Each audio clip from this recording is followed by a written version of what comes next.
How frequent is sex the issue in divorce?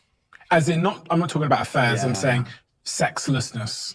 Yeah, that's a great question. And also, is it increasing? Yeah, so here's what I'll say.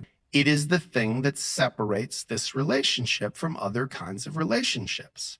Sex is a thing that is definitional to a romantic relationship. Now, again, will it always be the same? Will it always stay at the same level of importance? No. But is it a great canary in the coal mine? That, like something's off with the sex now? That tragedy's not far behind? Yeah, because almost every couple, when I talk to my side of the equation about when did this ship start to sink, there was certainly some change in sex. Because again, sex is definitional in terms of what distinguishes a romantic relationship from a platonic relationship. Because listen, guys, we can do this however we want as a society. We don't have to get married.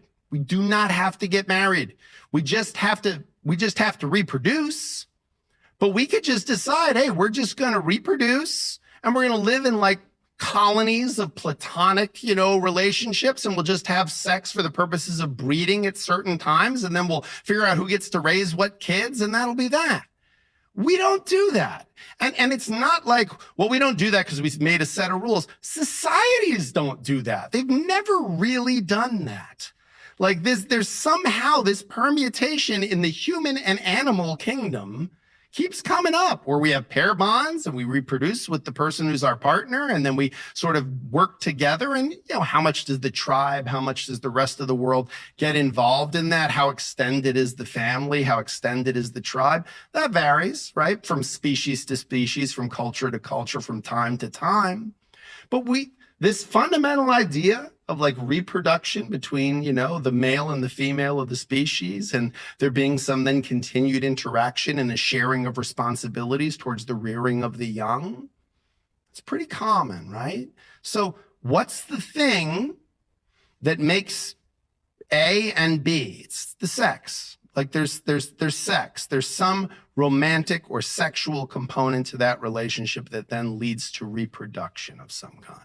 So I think when you take that out of the equation, or when there's a change in that, there's a disruption in the force, right? There's a disruption in the system.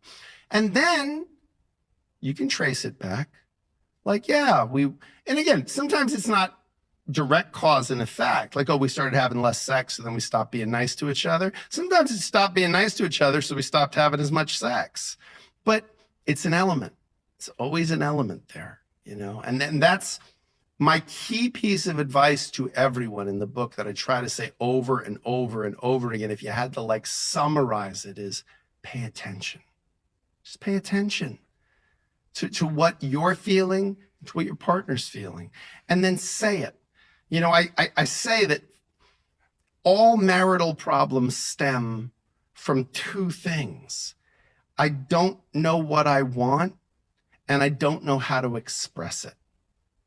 And I think if you can figure that out, if you can figure out what you want and figure out how to express it, that's 99% of the battle.